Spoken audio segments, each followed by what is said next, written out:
तो पाकिस्तान की गुज़िश्ता 11 बरसों में सबसे ख़राब परफॉर्मेंस है। और जब तक ये सिविल सर्विस ढांचा तब्दील नहीं होता, पाकिस्तान में करप्शन ख़त्म नहीं हो सकती। सब्सक्राइब करें और बेल दबाएं ताकि कोई खबर रह न जाए।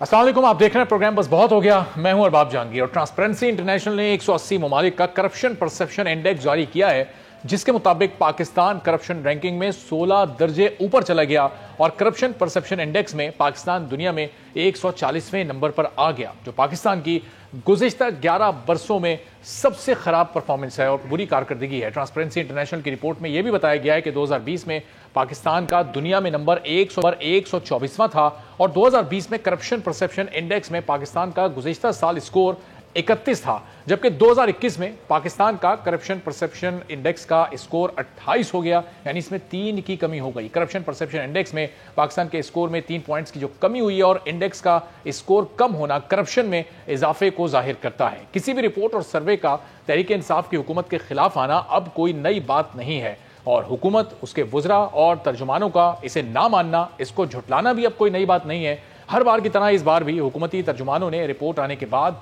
इसे मानने से इनकार कर दिया है, इसे हुकूमत के खिलाफ साजिश करार दे दिया है। वज़ीर आज़म इमरान खान के मोमिन खुसूसी बराए सियासी उमूर शहबाज गिल ने ट्वीट किया, इस पर रद्दअमल दिया और ट्वीट में लिखा कि ट्रांसपेरेंसी इंटरनेशनल की साख पर उन्होंने कहा कि इस पर एक बड़े सवालिया निशानात हैं और इस रिपोर्ट को आप शरीफ खानदान की लिखी हुई रिपोर्ट ही समझें।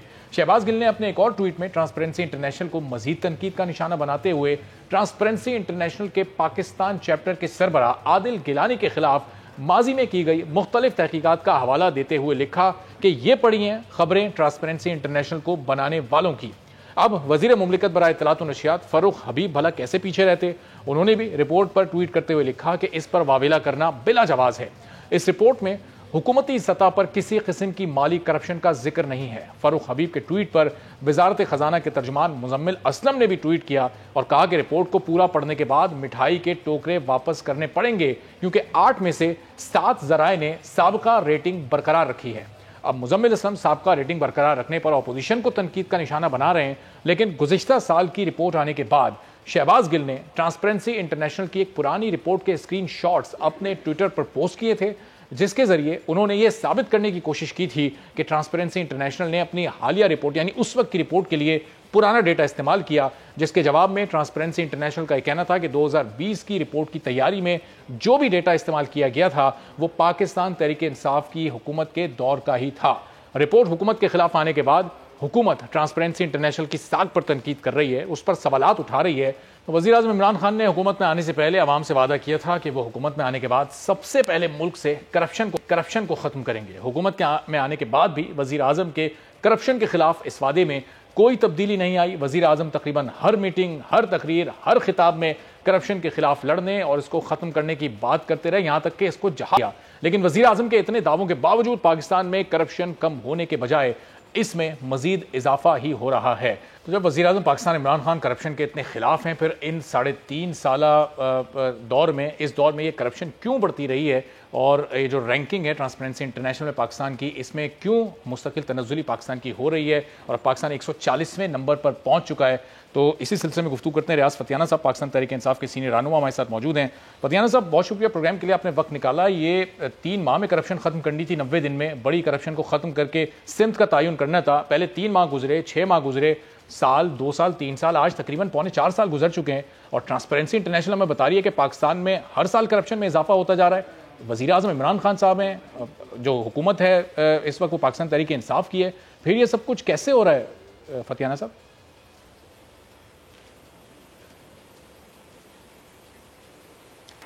दरअसल आपको याद होगा, जब वज़ीर आज़म आए हैं तो उन्होंने लाहौर में एक मीटिंग की थी, जिसमें आईजी से लेकर एसपी तक और चीफ सेक्रेटरी से लेकर डिप्टी कमिश्नर तक थे और सारे सेक्रेटरी साहबान। उन्होंने कहा था कि आज से सियासी मुदाखलत बंद, आपको फ्री हैंड है और आप अपने मामला बेहतर करें गवर्नेंस के और अकाउंटेबिलिटी के। तो तवक्को तो यही थी कि हालात बेहतर हो जाएंगे और एक नई सोच और नई शुरुआत थी पाकिस्तान में कि सियासी मदाखलत के इल्ज़ाम के तहत जो काम नहीं होता था वो उन्होंने बंद कर दिया बाब और कहा कि ठीक है, ये हम आगाज़ कर रहे हैं, शुरुआत कर रहे हैं, अब आपके लिए फ्री हैंड है। लेकिन उसका अच्छा नतीजा बरामद नहीं हुआ। इस पर पार्लिमानी पार्टी में भी बात हुई थी, लेकिन वज़ीर-ए-आज़म अपनी बात पे स्टैंड कर रहे थे कि नहीं, ये मामला बिल आखिर ख़त्म होना चाहिए, सियासी मदाखलत नहीं होनी चाहिए। लेकिन उसका रिज़ल्ट मेरा ख्याल आपके सामने है। निचली सतह पे जो आमतौर पर ये सारे मोस्टली महकमे सूबाई होते हैं, जिसमें पुलिस है, रेवेन्यू डिपार्टमेंट, ADLR ऑफिस और इसके साथ साथ टेस्कोज जो हमारी ये बिजली की डिस्ट्रीब्यूशन कंपनी हैं, इनमें जो मेरे ज़ाती अंदाजे के मुताबिक करप्शन में इजाफा हुआ है निचली सतह पे। और ये सारे मोस्टली सूबाई महकमे, एक बिजली के महकमे के अलावा। और अब वक्त आ गया है कि मेरा ख्याल है रीस्ट्रक्चरिंग और रिफॉर्म और रीऑर्गेनाइजेशन करनी पड़ेगी पूरे सिविल सर्विस ढांचे को। जब तक ये सिविल सर्विस ढांचा तब्दील नहीं होता, पाकिस्तान में करप्शन ख़त्म नहीं हो सकती। इसके लिए क्योंकि हर जगह पे तो CSP क्लास बैठी हुई है, होना तो ये चाहिए कि टेक्नोक्रेट्स हों और जो जिनका लेवल और मेयार और कैपेसिटी और उनकी ऑनेस्टी सारे इंडिकेटर्स होने चाहिए उनकी सिलेक्शन में। तो जिस वजह से मैं समझता हूँ कि इसमें हुकूमत का कोई कसूर नहीं है। वज़ीर-ए-आज़म की सोच बड़ी वाज़ेह है। हुकूमत के अपने खिलाफ कोई मेगा प्रोजेक्ट, मेगा स्कैंडल नहीं आया करप्शन का। लेकिन फतियाना साहब, आप सिविल सर्विस ढांचे को रिफॉर्म करने की बात कर रहे हैं, ये इस्लाहात लाने में क्या हुकूमत पहले काफी देर नहीं कर चुकी? एक तो 3.5 साल गुजर गए, दूसरा यही ढांचा पिछले दौरे हुकूमत में भी काम कर रहा था। 2013 में जब नून लीग ने हुकूमत संभाली तो इस परसेप्शन इंडेक्स में पाकिस्तान 127वें नंबर पर था। 2018 में जब वो गए तो 117 नंबर पर आ चुका था। वो 10 नंबर कम लेकर आ गए पाकिस्तान को। रैंकिंग पाकिस्तान की उसमें बढ़ी। इसी सर्विस ढांचे के साथ वो कैसे बेहतर काम कर रहे थे और ये हुकूमत क्यों बेहतर नहीं काम कर पा रही? मेरा ख्याल इसकी आप गौर से देखें, पिछले दौर में करप्शन ऊपर नीचे कम थी, इस दफ़ा बरक्स हो गया है, ऊपर करप्शन कम हो गई है, नीचे ज़्यादा हो गई है। तो इसलिए कहा जा सकता है कि जो हुकूमती इदारे हैं, हुक्मरान हैं, उनमें तो करप्शन कम हुई है, निचली सतह पे बढ़ी है। और इसके लिए यकीनी तौर पर सिविल सर्विस स्ट्रक्चर जो है, ढांचा, वो तब्दील करना पड़ेगा। और सियासी मदाखलत इसकी मनफी नहीं होती। अगर देखा जाए, अवाम के मुंतखब नुमाइंदे हर 5 साल बाद एहतसाब के लिए अवाम के सामने, वोटरों के सामने पेश होते हैं, जबकि ब्यूरोक्रेसी को तो पेश नहीं होना होता। अगर सियासतदानों का और मुंतखब अरकान का कंट्रोल और उनकी मदाखलत और उनकी ओवरसाइट और मॉनिटरिंग का अमल मजबूत किया जाए तो करप्शन कम हो सकती है। एक तो ये पहलू है। दूसरी पहलू ये है कि पहले मोस्टली करप्शन के सारे मामलात कारपेट के नीचे छुपा दिए जाते थे। इस दफ़ा उनकी माफ़ी नहीं है, न बचत है, और सारी चीज़ें बाहर आ रही हैं। पहले से ज़्यादा केसेस बनाए गए हैं, पहले से ज़्यादा रिकवरीज हुई हैं, पहले से ज़्यादा जो है ऐसे खुफिया हाथ उनको नुमायाँ किया गया है। उससे भी करप्शन के केसेस की तादाद बढ़ी है। उसकी शायद वजह ये है कि पहले केसेस को छुपा दिया जाता था, अब उनको खोल कर सामने रखा जाता है। अच्छा, तो उससे महसूस तो ये वजह आप कह रहे हैं कि इसलिए पाकिस्तान में करप्शन की तादाद बढ़ी और दोनों पहलू, हुक्मरानों के लिए करप्शन कम हुई है, लेकिन निचले लेवल पर जो ब्यूरोक्रेसी का लेवल है और सिविल सर्विस ढांचे का जो लेवल है, उसमें ये करप्शन ज़्यादा बढ़ी है। चौधरी मंजूर साहब पाकिस्तान पीपल्स पार्टी के सीनियर रहनुमा भी हमें ज्वाइन कर चुके हैं। चौधरी साहब, फतियाना साहब कह रहे हैं कि हुक्मरानों के लेवल पर करप्शन कम हुई है और निचले लेवल पर बढ़ी है, और बहुत सारे करप्शन के केसेस माजी में कारपेट के नीचे डाल दिए जाते थे, उनको छुपा दिया जाता था। अब हर केस को मंजर आम पर लाया जाता है, इसलिए ये परसेप्शन इंडेक्स में पाकिस्तान का नंबर ऊपर जा रहा है। जरा मुझे ना एक वाकया याद आ रहा है। वो राहत इंदौरी साहब, बड़े अच्छे शायर, रिसेंटली पिछले साल गालबन उनकी डेथ हुई है। वो कहते हैं कि मैंने एक बार नज़्म पढ़ी जिसमें लिखा था सरकार चोर है। तो मुझे अगले दिन थाने में बुला लिया गया। तो उन्होंने पूछा कि आपने ये रात को नज़्म पढ़ी? मैंने कहा पढ़ी है, लेकिन मैंने ये तो नहीं कहा कि कहाँ की सरकार चोर है, पाकिस्तान की या बरतानिया की। या तो वो जो ऑफिसर था वो मुस्कुराया और मुस्कुरा कर कहता, आप हमें बेवकूफ भी समझते हैं, हमें नहीं पता कहाँ की सरकार चोर है। तो अब इसके लिए लेम एक्सक्यूजेस हैं। अभी फतियाना साहब फरमा रहे थे कि ये सरकार ऊपर वाले लेवल पे नहीं है, ये जो घोटालाज हुए हैं, बड़े बड़े घोटाला, जो 100 अरब से कम का कोई भी नहीं है। मतलब पेट्रोल में वो नदीम बाबर साहब एक रात में 25 रुपए पेट्रोल की कीमत बढ़ाकर वो तशरीफ ले गए हैं। उसका कोई हुआ पता चला भी? वो एक रात के अंदर पेट्रोल नहीं मिल रहा था जैसे आज खाद नहीं मिल रही। बिल्कुल। तो रात को 25 रुपए कीमत बढ़ी और उसके बाद सारे पेट्रोल पंप पे अवेलेबल था, पेट्रोल अवेलेबल। वो एक स्कैंडल है। क्या उसका कुछ बना? चीनी स्कैंडल का कुछ बना? आटा स्कैंडल का कुछ बना? दवाइयों के स्कैंडल का क्या बना? ये जो अभी जिसमें पॉलिटिकल लोग सारे इन्वॉल्व थे, ये जो रिंग रोड का स्कैंडल है, उसका क्या बना? 2 दर्जन के करीब हैं, बीआरटी से लेकर, मालम जब्बा से लेकर, फेक स्टूडेंट से लेकर, खैबर बैंक से लेकर, मतलब कितने मैं गिनवाऊं जो केपीके के हैं।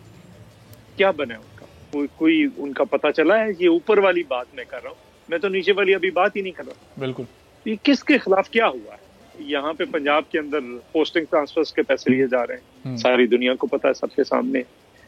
ऊपर भी मतलब बहुत बड़ी है। अब खुद ही आप कहते थे कि ट्रांसपेरेंसी इंटरनेशनल की रिपोर्ट देखें जी, ये आ गया। इमरान खान खुद कहते थे, आज अब ये वजाहतें करें। तो किसी तरह से इस मुल्क के लोगों को कोई सुख का सांस आने नहीं दिया जब से ये हुकूमत आई है। अगर आप मुलाजम तबका को देख लें, अगर आप मजदूरों को देख लें, अगर आप किसानों को देख लें, जिसको मर्जी देख लें। हाँ, बहुत जो बिलियनियर्स हैं, जो अरबपति हैं, जो माफियाज हैं, उनकी दौलत में जरूर इजाफा हुआ है और लोगों की जेबें कटी। सही, ये अल्टीमेट नटशेल है इसका। सही। तो फतियाना साहब, जो ये देखें चौधरी साहब ने कितने सारे स्कैंडल्स, और ये स्कैंडल तो पाकिस्तान के हर आम आदमी की जबान पर है। वो यूं उंगलियों पर गिन सकता है कि जो आटा इतना महंगा हो गया, चीनी का स्कैंडल आया, दवाओं का स्कैंडल आया, फिर एक रात में पेट्रोल की कीमत कहां से कहां पहुंच गई। अगर ये 3-4 स्कैंडल्स कोई हुकूमत केसेस, मॉडल केसेस बनाती, और इन केसेस के एलएनजी स्कैंडल, बिल्कुल वो भी बहुत बड़ा, उसमें अरबों रुपए का ज़ाहिर है स्कैंडल है। तो फतियाना साहब, अगर इन केसेस के वक्त पर जब इंक्वायरी कमेटीज की रिपोर्ट्स आ गई थी, फैसले होते, कसूरवारों को सजा दी जाती, तो शायद पाकिस्तान की रेटिंग इस तरह नहीं बढ़ रही होती। ट्रांसपेरेंसी इंटरनेशनल फिर ये रेटिंग पाकिस्तान के ना इस तरह से कोट करता।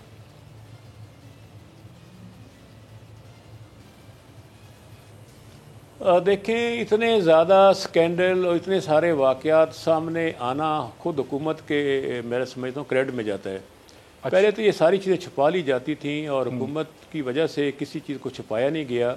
जहाँ जहाँ करप्शन नज़र आई है उनको वाशगाफ अंदाज में मीडिया के सामने भी पेश किया गया और कौम के सामने भी। ये तो हुकूमत के हक में चीज़ जाती है। कितने फतियाना साहब, पेश होने के बाद क्या हुआ? एक तो पहला सवाल ये होना चाहिए कि ये इस हुकूमत के अंदर ये हो कैसे गया? इमरान खान साहब तो कहते थे अगर ऊपर ईमानदार बंदा बैठा हो तो नीचे कोई करप्शन कर ही नहीं सकता। उनकी मौजूदगी में करप्शन कैसे हो गई? और फिर सिर्फ लोगों के सामने पेश कर देना, क्या यही हुकूमत की जिम्मेदारी होती है?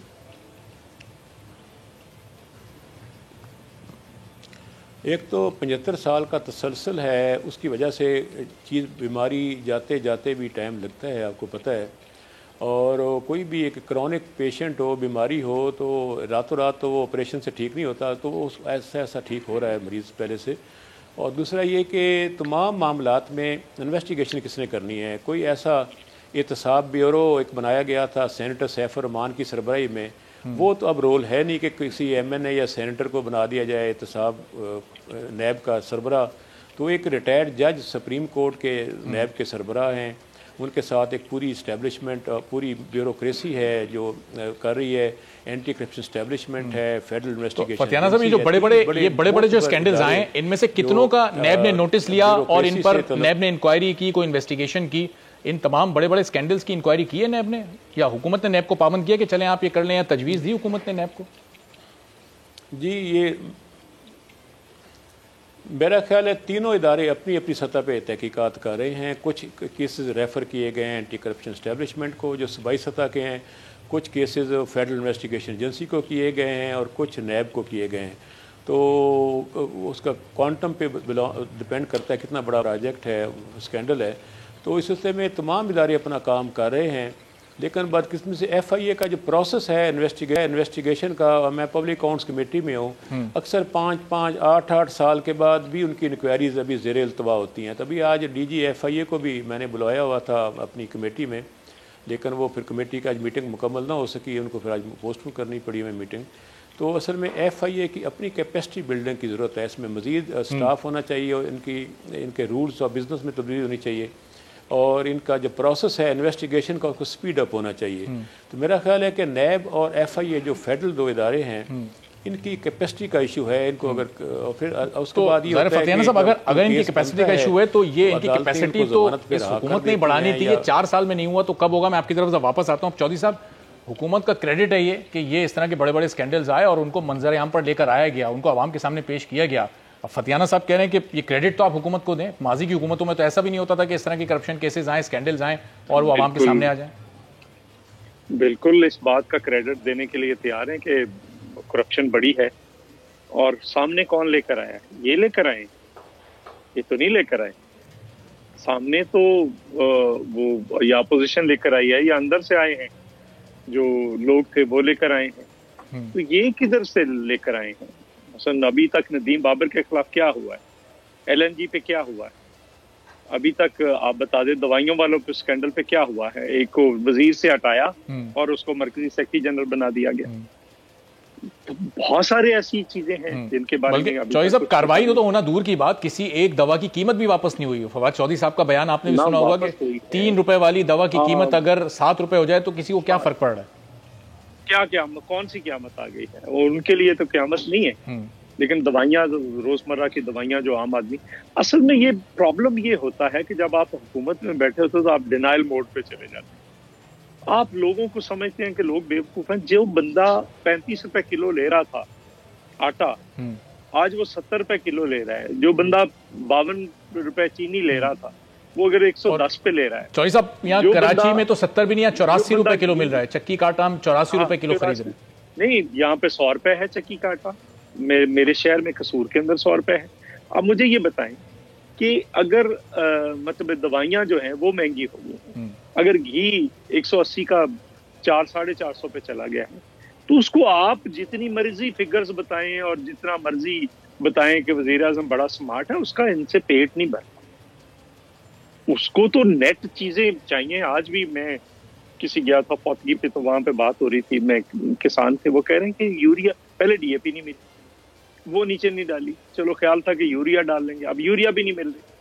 तो बताएं करें क्या? ये कह रहे हैं कि ज्यादा पैदा हुई, अगर ज्यादा पैदा हुई है तो किधर चलेगी?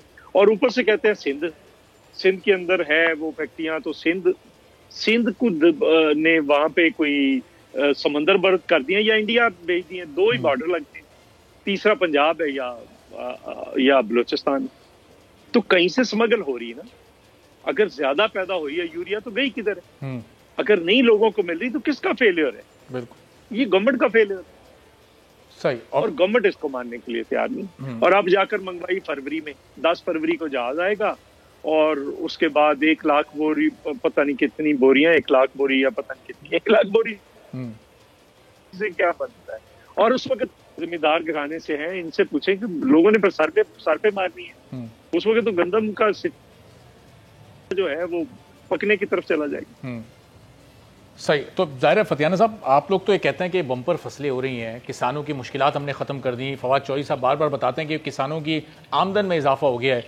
ये यूरिया पहले तो इतनी महंगी मिल नहीं रही, अब इतना लेट आएगी तो ये फसलों को जो नुकसान पहुंचेगा, इसका मतलब आने वाले फिर 3-4 माह में किसी नए बहरान के लिए पाकिस्तानी अवाम अपने आप को तैयार कर ले।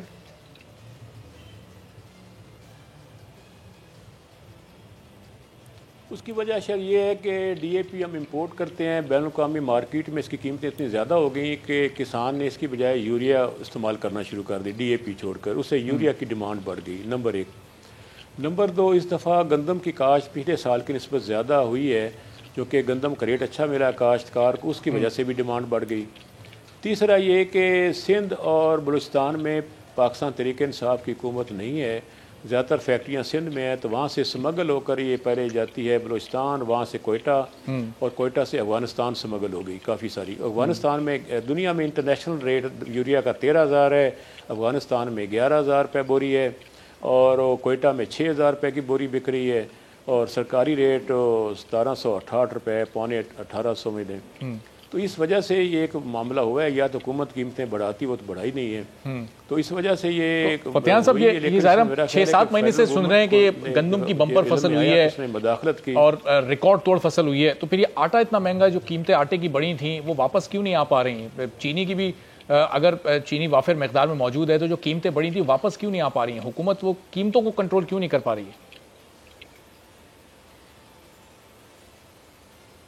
देखें, पूरी दुनिया में इस वक्त गंदम बहुत महंगी है और उसके असरात पाकिस्तान पे भी पड़ेंगे और पड़े हैं, और उसके नतीजे में आपने देखा होगा कि पहले 1300-1400 रुपये मन थी, अब इस वक्त 2000-2500 रुपये की मन गंदम बिक रही है। उसके असरात तो पड़ेंगे, आटा तो ऊपर जाएगा, और इसके लिए हुकूमत ऑलरेडी एहसास प्रोग्राम के ज़रिए, सब्सिडी के ज़रिए, यूटिलिटी स्टोर के ज़रिए और बाकी प्रोग्राम के ज़रिए कोशिश कर रही है कि प्रेशर कम किया जा सके। महंगाई तो एक हकीकत है, इसमें कोई शक नहीं, लेकिन महंगाई सिर्फ पाकिस्तान में नहीं, दुनिया भर में है, कई मुल्कों में तो मुजाहरे भी हुए हैं। तो मेरा ख्याल है कि हुकूमत क्या कर सकती है? कोरोना वायरस हमने इंपोर्ट नहीं किया, दुनिया भर में आया है, और उसके नतीजे में दुनिया भर में महंगाई हुई है, सप्लाई और डिमांड की चेन मुतासर हुई हैं, और उसकी बिना पे पाकिस्तान में भी महंगाई हुई है, क्योंकि बहुत सी चीज़ें हम इंपोर्ट करते हैं। तो इसके बावजूद मैं समझता हूँ कि हुकूमत की नीयत ठीक है, काम बेहतर कर रही है, अवाम का एतमाद इससे हासिल है, और सिर्फ पाकिस्तानी ज़्यादा फ़ॉरेन एक्सचेंज दे रहे हैं, एक्सपोर्ट में भी इजाफा हुआ है। आपका जो टेक्सटाइल सेक्टर बंद पड़ा हुआ था वो 3 शिफ्टों में चल रहा है, मज़दूर को मजदूरी पहले से बेहतर मिल रही है, काश्तकार भी पहले से ज़्यादा खुशहाल हुआ है, अगरचे उसके अखराजात ये इनपुट्स के बड़े हैं, थोड़े से महंगी हुई है खाद और पेस्टिसाइड, लेकिन फिर भी वो खसारे में नहीं है। सिर्फ तनख्वाहदार तबके के लिए मुश्किलात पेश आई हैं, वो भी स्पेशली जो प्राइवेट सेक्टर में है उसके लिए हुकूमत इक़दाम कर रही है, उनकी तनख्वाहों में इजाफा कर रही है। ये तो दुनिया भर का इशू है। तो मेरा ख्याल अपोजिशन के पास कहने के लिए कुछ भी नहीं रहा सवाए इसके आज यूरिया शार्ट हो गई है, आज महंगाई हो गई है, इसके अलावा और मुझे बताएं। ठीक है रियाज फतेहान साहब, पॉइंट आपका आ गया। ट्रांसपेरेंसी इंटरनेशनल पे काफ़ी गुफ्तगू हुई। एक ब्रेक के बाद जब वापस आएंगे तो मौलाना फजल रहमान ने आज ऐलान कर दिया कि अब 23 मार्च को महंगाई मार्च पीडीएम करने जा रही है, हुकूमत के खिलाफ सड़कों पर निकलने आ रहे हैं और हुकूमत को घर भेजने का ऐलान भी उन्होंने किया है। एक ब्रेक के बाद इस पर मजीद बात होगी।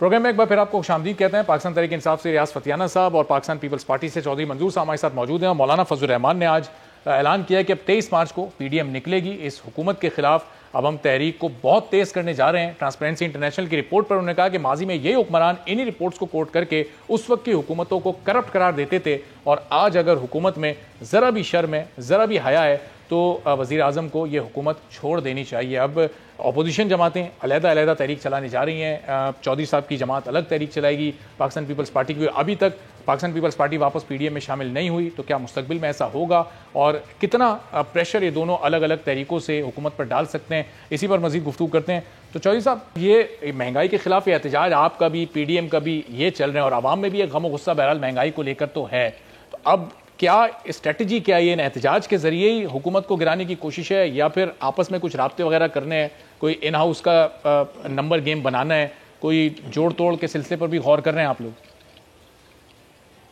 अच्छा, मुझे रियाज फतियाना साहब मेरे सीनियर भी हैं और बड़े सीनियर पॉलिटिशियन और पार्लियामेंटेरियन हैं, तो इस बात की समझ नहीं आई, अगर महंगाई मसला नहीं है तो फिर इस मुल्क का कौन सा मसला है? अगर बेरोजगारी मसला नहीं है तो फिर इस मुल्क का कौन सा मसला है? अगर भूख मसला नहीं है तो फिर और कौन सा मसला? कतर कलामी की माजरत, अभी परसों शाह महमूद कुरैशी अब असेंबली में खिताब कर रहे थे, उन्होंने तो कहा कि हमारी अपोजिशन सिर्फ है ही महंगाई, अपोजिशन को तो अपोजिशन समझते ही नहीं, सिर्फ महंगाई को अपोजिशन समझते नहीं। इतना संजीदा है हुकूमत इसको लेकर? नहीं, मेरी बात सुन लें। जी जी जी। और अगर ये चीजें मसाइल, अगर जो एग्रीकल्चर का क्राइसिस है, अगर वो मसला नहीं है, लोगों को खाद नहीं मिल रही, आपने 12% 17% सेल्स टैक्स लगा दिया हर चीज के ऊपर अभी जो, तो ये अगर मसाइल नहीं है तो फिर कौन से मसाइल हैं? फिर मेरा ख्याल है बता देने चाहिए कि एक्चुअली पार्लियामेंट आपसे नहीं चल रही, जो कुछ आप कर रहे हैं, एहतसाब करने आए थे, वो क्या हुआ कि कल वो आपका जो बना हुआ था जेम्स बॉन्ड एहतसाब का, वो इस्तीफा दे गया है। शहजाद अकबर साहब किया क्या है बता देना कि ये किया है। अभी फरमा रहे हैं रेमिटेंसेस बिल्कुल बड़ी हैं, रेमिटेंसेस बड़ी हैं, उसकी दो रीजंस हैं। एक के ऑफिशियल चैनल से, चूंकि पैटअप के बाद बहुत दुनिया के अंदर भी इशू आ गया, एक्सपोर्ट्स में भी कोरोना में लोगों को एक्सपोर्ट्स में मैं उधर आ रहा हूँ, मैं उधर आ रहा हूँ। दूसरा इशू ये है कि वहां पे लोगों को पैसे मिले हैं, बहुत सारी हुकूमतों ने पैसे दिए हैं, तो वो पैसा पाकिस्तान वापस आया है। तो ये कुछ इश्यूज हैं। दूसरी जो बात है वो ये है कि आप जरा गौर करें इसको कि मतलब अगर आप इसको देखें जरा कि एक्सपोर्ट्स बड़ी हैं, कितनी बड़ी हैं? 15.1 अरब डॉलर, बड़ी अच्छी बात है, बढ़नी चाहिए। लेकिन इंपोर्ट्स क्यों नहीं आप साथ बताते? वो कितनी बड़ी है? वो 40.58 बिलियन डॉलर की है। बिल्कुल। खसारा 25.57 बिलियन डॉलर का है, जो पाकिस्तान के अंदर हिस्टोरिक है। बिल्कुल। और इसी रफ्तार से अगर चॉइस अब चलता रहा तो ये 50 तक भी जा सकता है। ये 6 महीने का है, ये 50 लाख से ज्यादा का 50 अरब डॉलर से 51-52 अरब डॉलर का खसारा होगा। तो आप क्या मतलब है, जो आपकी रेमिटेंसेस अगर उसको भी डाल लें तो 30 अरब वो भी डाल लें तो 20 अरब डॉलर से तो आपका फिर करंट अकाउंट खसारा बन जाएगा। आप मतलब आपको समझ नहीं आ रही कि क्या हो रहा है। आप सिर्फ वो चीजें लोगों को बताते हैं जो जिसमें जरा थोड़ा सा इजाफा होता है। तो और एक और बात बता दूं कि ये जो बड़ी है एक्सपोर्ट्स, वो क्वांटिटी नहीं बढ़ी। अच्छा। उसका वॉल्यूम नहीं बढ़ा, मिकदार नहीं बढ़ी, उसकी कीमतें बढ़ी, क्योंकि आलमी मार्केट में कीमतें ज्यादा है। तो इसलिए इसको भी कहना कि ये को बड़ा तीर मार दिया, तीर नहीं मारा गया। हाँ, अलबत्ता ये बात ठीक है कि नून लीग के दौर में कम हुई थी एक्सपोर्ट्स। हम 26 अरब डॉलर पे लेकर गए थे 19 अरब डॉलर से, उनके दौर में फिर वापस 20-22 पे चली गई। उससे बेहतर हुई है, जो बात मानने वाली है उसको माने। लेकिन अब दिल्ली की कीमत को देखें तो वो जो सूरत हाल है उसकी तबाही देखें, बाकी चीजों की देखें। तो अब चॉइस अब जाहिर है ऑपोजिशन की जो तमाम जमातें, उनका ही बहुत बड़ा वोट बैंक है, अवाम में बहुत ज्यादा सपोर्ट और आप लोग की भी हिमायत है। अब वो लोग तो आपकी तरफ देख रहे हैं ना, आप लोग 1 मार्च का ऐलान कर चुके हैं, 1 मार्च का पीडीएम ऐलान कर चुकी है। नहीं, देखे ना, हमने तो सीरियसली हम ये नहीं किया कि हमने मार्च का ऐलान किया और बैठ गए हैं। हम तो सड़कों पे हैं। उससे पहले कल सारे पाकिस्तान के अंदर किसान मार्च था। बिल्कुल। और इस तरह से मजदूरों को, फिर मुकला को, फिर नौजवानों को, फिर तालिब इल्म को, सभी तबका फिक्र को हम मुतहर्रिक करें। तो ये अगर हम मुतहर्रिक करेंगे और उसके बाद हम शुरू कर रहे हैं, हमने तो ये नहीं किया कि हम 23 मार्च को निकलें, आगे 1 हफ्ते बाद या 4 दिन बाद रमजान शरीफ आ जाएगा तो हमें कोई सहारा मिल जाए। हमने तो सिर्फ जेन्युइन बात कर रहे हैं, सीरियस बात कर रहे हैं। तो चॉइस अब ये आईनी और जमहूरी ऑप्शन अब आपके पास हैं क्या? ज़ाहिर है असेंबली के अंदर जब तक आपके पास नंबर गेम नहीं होगा उस वक्त तक आप अदम एतमाद की तहरीक नहीं ला सकते। उस नंबर गेम को पूरा करने के लिए आपको किसी इत्तेहादी की या हुकूमत के अपने कुछ लोगों की जरूरत है, और वक्त तो गुजरता जा रहा है, वक्त बड़ा कम रह गया है। हुकूमत के लोग जो हैं वो तो अजाने दे रहे हैं असेंबलियों के अंदर खड़े होकर, इत्तेहादी चीखें मार रहे हैं। तो ये ऐसे ही होता है। पीपल्स पार्टी ने चूंकि बहुत सारे लॉन्ग मार्च किए हैं, at the end of the day मनाई लेती है हुकूमत इत्तेहादियों को भी, नाराज अरकान को भी। नहीं, मेरी गुजारिश सुन लेना। एक्चुअल होता क्या है कि आपने सड़क को और पार्लियामेंट को जोड़ देना। अगर जुड़ गए तो ये चले जाएंगे, अगर ना जुड़ सके तो बैठे रहेंगे। लेकिन हम क्या कोशिश ना करें? क्या लोगों को जो इस वक्त मुश्किलात है उनकी बात ना करें, उनके रिलीफ की बात ना करें? और अपोजिशन ने क्या करना है? बंदूकें तोपे पकड़कर तो नहीं आ जाना। सही। तो फतियाना साहब, यही जमहूरी आईनी हक है ना। सही। फतियाना साहब, अब वफाकी दारुल हुकूमत में पहले आपने पीपल्स पार्टी का इस्तकबाल करना है, फिर पीपल्स पार्टी वापस जाएगी तो पीडीएम आ जाएगी। आज मौलाना साहब ने भी 23 मार्च को जाने का ऐलान कर दिया है, कंफर्मेशन कर दिया। ऐलान तो पहले ही कर चुके हैं। अब वो ट्रांसपेरेंसी की रिपोर्ट पर भी आज अपनी प्रेस कॉन्फ्रेंस करते हुए उन्होंने राय दी कि माजी में तो यही हुक्मरान हमें इस रिपोर्ट्स के बारे में बताया करते थे कि देखो हुकूमत कितनी करप्ट है। आज अगर हुक्मरानों में जरा सी भी शर्म होती तो ये उनके अल्फाज हैं कि वो डूब कर मर जाना चाहिए था। अब क्या जवाब देंगे मौलाना साहब को इस पर?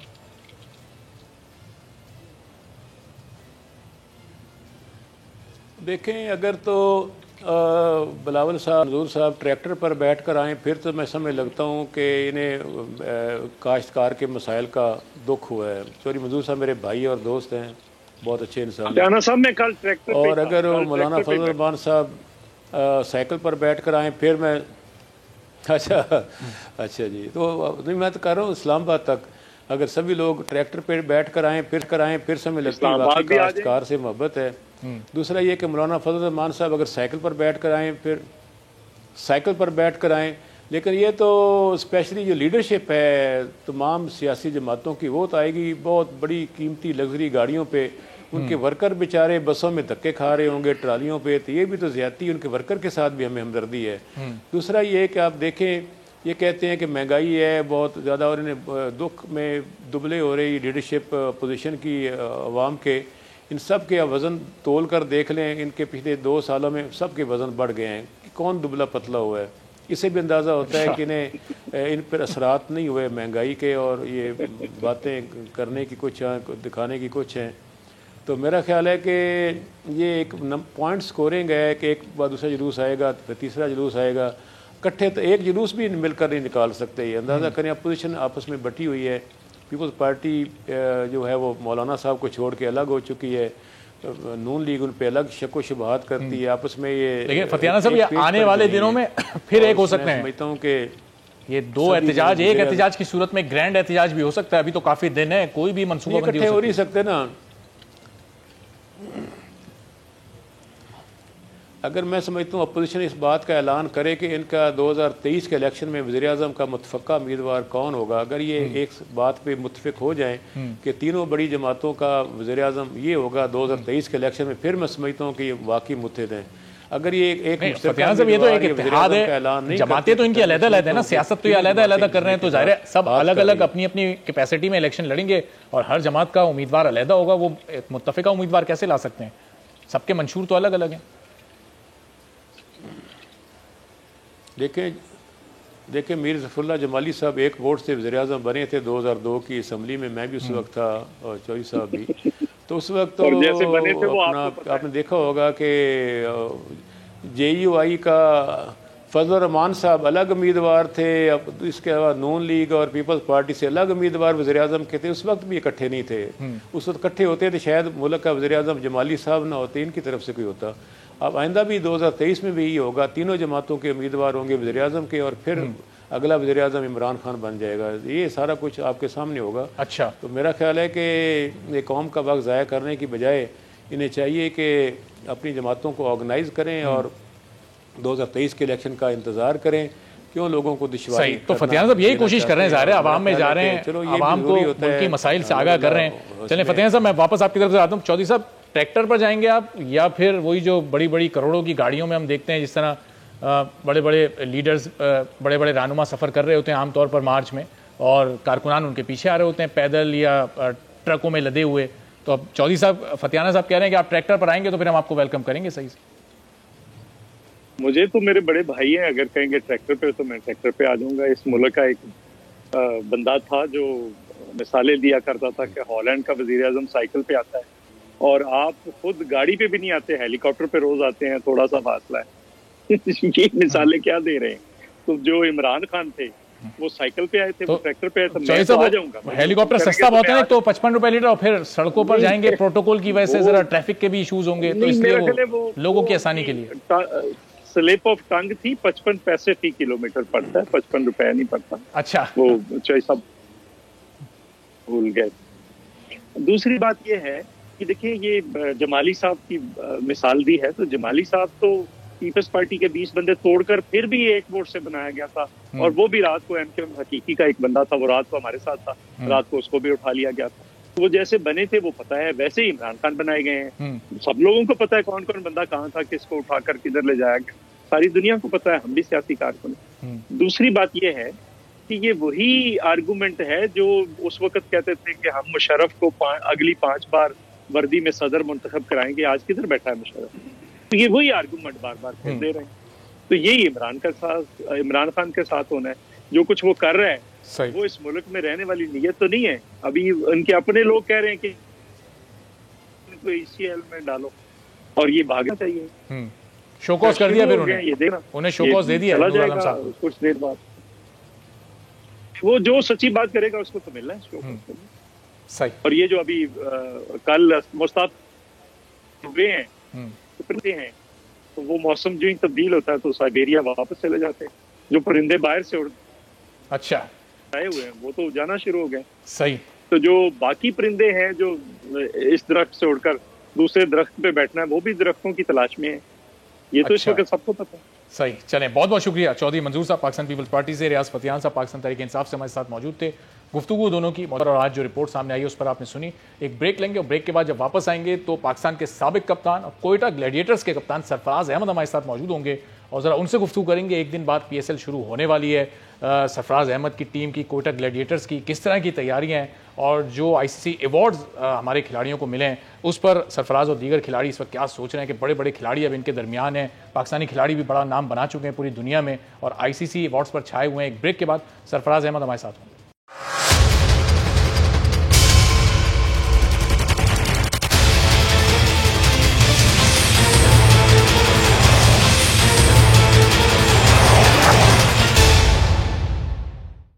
प्रोग्राम में एक बार फिर आपको खुशामदीद कहते हैं और PSL शुरू होने में अब सिर्फ एक रोज़ रह गया है। परसों से इस रंगारंग टूर्नामेंट का आगाज़ होना है और टूर्नामेंट के आगाज़ से पहले कुछ कोविड पॉजिटिव केसेस की वजह से थोड़ी बहुत परेशानी ज़रूर है, लेकिन उम्मीद यही है कि सूरत हाल बहुत बेहतर हो जाएगी। हमने देखा कि वहाब रियाज, हैदर अली, कामरान अकमल, इन तीनों के कोविड पॉजिटिव अब आ चुके हैं। टेस्ट इनके पॉजिटिव आए। इसके साथ साथ वसीम अकरम जो कराची किंग्स के डायरेक्टर हैं उनको वो भी कोविड पॉजिटिव हो चुके हैं। तो कुछ रोज़ ये लोग आइसोलेशन करेंगे, उसके बाद टूर्नामेंट में दाखिल हो जाएंगे और टूर्नामेंट अपनी पूरी रनाई के साथ और पूरे रंग के साथ ही अपना रंग जमाने में बहरहाल कामयाब होगा। अब टीम्स की तैयारी कैसी है, कॉम्बिनेशन कैसा है और फिर बाबर आजम, मोहम्मद रिजवान और शाहीन आफरीदी को इस टूर्नामेंट से पहले ICC अवार्ड्स मिल चुके हैं, तो अब वो इन अवार्ड्स के साथ और ज़्यादा जोश और जज्बे के साथ इस टूर्नामेंट का आगाज़ करेंगे।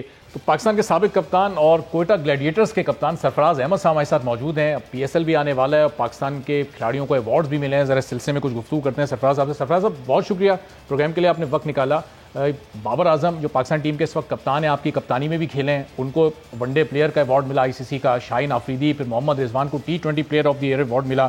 जब आपके साथ खेलने वालों को इतने बड़े बड़े अवार्ड्स मिलते हैं तो कैसा महसूस होता है, कितना फ़ख्र महसूस करते हैं कि ये तमाम खिलाड़ी आपकी कप्तानी में खेल चुके हैं? देखो जी, बहुत अच्छा लगता है कि जब प्लेयर जो हैं वो आपके साथ खेलते हुए अपनी सक्सेस हासिल करते हैं। तो पहले तो इन तीनों प्लेयर्स को बहुत बहुत मुबारकबाद कि इन्होंने ICC के अवार्ड जीते और इनके लिए मेरी ख्वाहिशात के ऐसे ही वो पाकिस्तान का नाम जो है रोशन करते रहें। सही। अब ज़रा बाबर आजम तो हैं ही एक कंसिस्टेंट प्लेयर, शाहीन आफरीदी अभी आए 1-2 साल पहले तक उनको कोई जानता नहीं था, बड़ी मेहनत की उन्होंने, अपना नाम बनाया। मोहम्मद रिजवान, ज़ाहिर है आप टीम से आपने उनके लिए जगह छोड़ी, वो टीम में आए, उन्होंने परफॉर्म किया।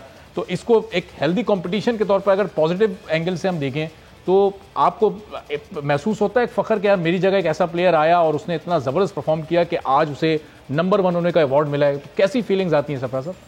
जी बिल्कुल, जगह बहुत अच्छा लगता है कि जो आपके साथी जो हैं वो इतनी बेहतर परफॉर्मेंसेस कर रहे हों और ये बिल्कुल हेल्दी एक कॉम्पिटिशन है। जैसे कि रिजवान माशाल्लाह इस वक्त पाकिस्तान के लिए बड़ी ज़बरदस्त परफॉर्मेंसेस कर रहा है और उसका रिवॉर्ड जो है उसको भी ICC का जो है बेस्ट T20 प्लेयर मिला है। तो बिल्कुल उसके लिए बहुत ख्वाहिशात है, दुआ दी गई है कि वो ऐसे ही पाकिस्तान के लिए खेलता रहे और अच्छी परफॉर्मेंसेस होता रहे। अच्छा, और सरफराज साहब इन खिलाड़ियों की परफॉर्मेंस में PSL का कितना बड़ा रोल आप देख रहे हैं? चूँकि अब चंद घंटों की दूरी पर ही PSL है, ज़ाहिर है, और अब कोयटा को जो ट्रॉफी थी वो जीते हुए भी काफ़ी टाइम हो गया, लेकिन ज़रा इन खिलाड़ियों की परफॉर्मेंस में PSL का कितना किरदार है, इसका जवाब दे दें, फिर ज़रा PSL की तरफ भी आते हैं।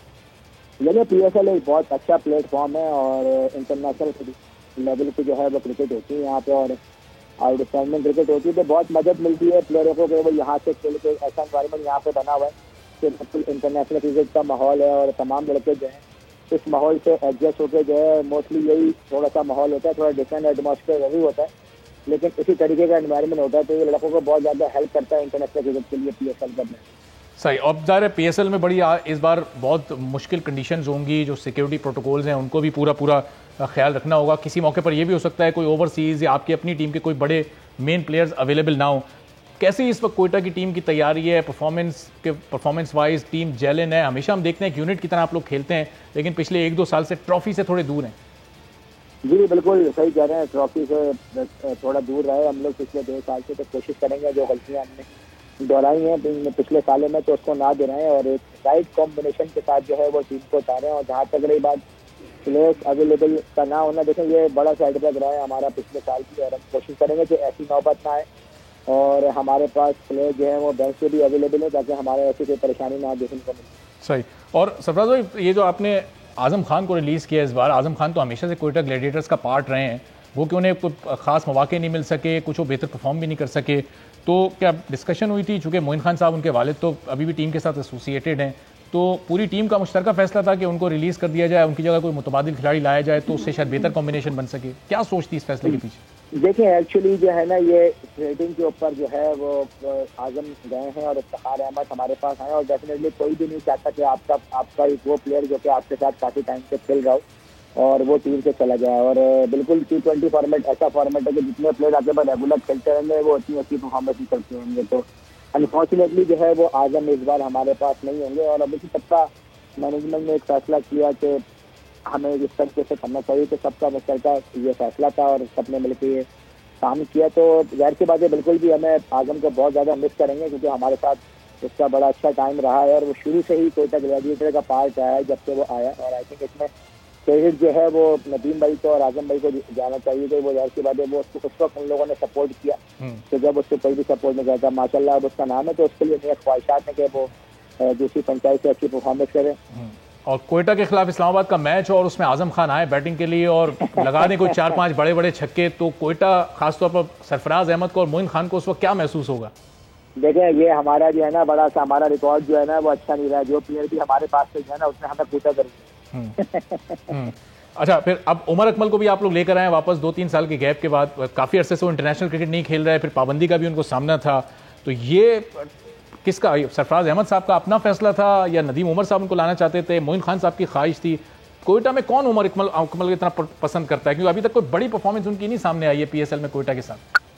नहीं देखें, अगर आप उमर अकमल की PSL का रिकॉर्ड देखें तो हमें ऐसा लगता है और मुझे भी ऐसा लगता है कि जो उसकी बेहतर परफॉर्मेंस थी, जो सबसे अच्छी परफॉर्मेंस थी वो उसने हमारे लिए थी जब हम सीजन 4 में चैंपियन हुए थे। तो बड़ी रिस्पॉन्सिबल उसने जो है ना इनिंग खेलनी थी हमारे लिए, तो यही वजह थी कि उसकी जो उमर अकमल को हम सबने पिक किया और हमने उस पर दोबारा इस्तेमाल किया। और हमें पता है कि वो ऐसा प्लेयर है, देखें फॉर्म और फॉर्म जो है ना वो आपके साथ जो है वो चलती रहती है, तो प्लेयर को देखना पड़ता है कि प्लेयर कैसा है, क्या कैपेबिलिटी है उसके अंदर। और उमर अकमल को हम सब पे भरोसा है कि वो ऐसा प्लेयर है कि जब उसकी फॉर्म बेहतर होगी तो वो हमारी टीम के लिए अच्छा परफॉर्म कर सकता है, और हम कोशिश भी यही करेंगे कि उनको अच्छी अपॉर्चुनिटीज दें ताकि वो हमारे लिए अच्छी परफॉर्मेंसेज कर सकें। अच्छा सरफराज, ड्राफ्टिंग के मौके पर कोई ऐसी मेजर पिक जिसको ना करने का आपको एक वो रह गई कमी कि यार ये प्लेयर हम ले लेते ओवरसीज में से तो शायद हमारे लिए बेहतर होता, कोई ऐसा खिलाड़ी जिसको पिक ना कर सके और करना चाहते हो?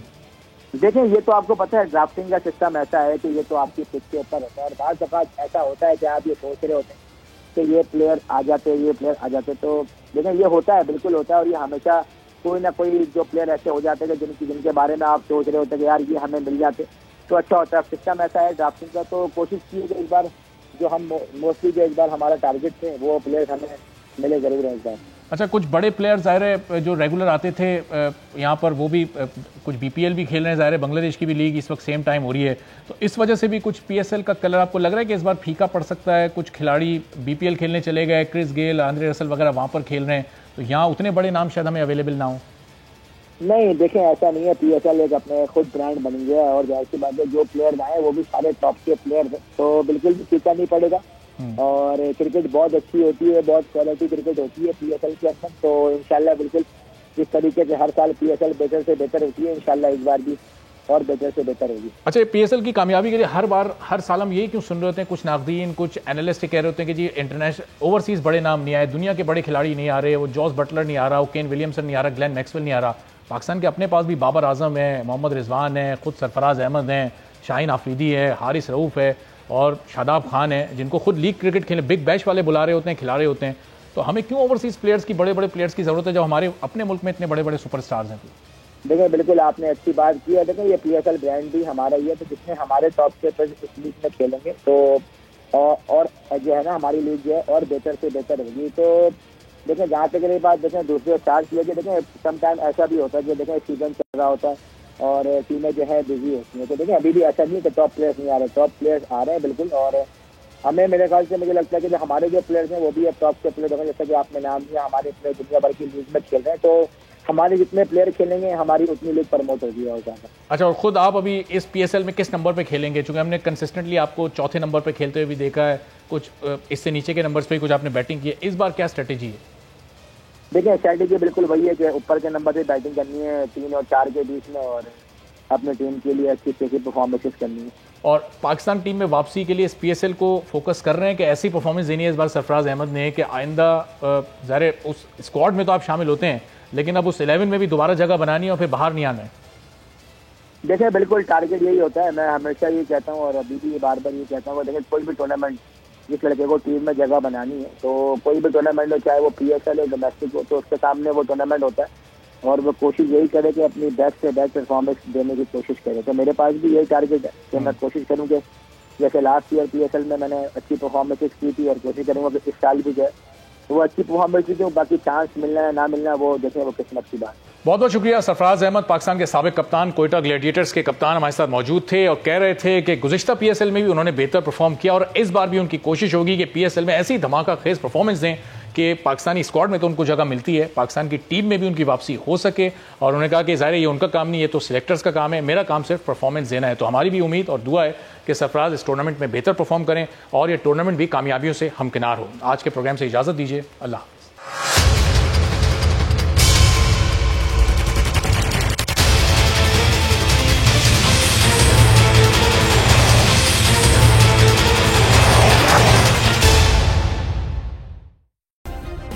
सब्सक्राइब करें और बेल दबाएं ताकि कोई खबर रह न जाए।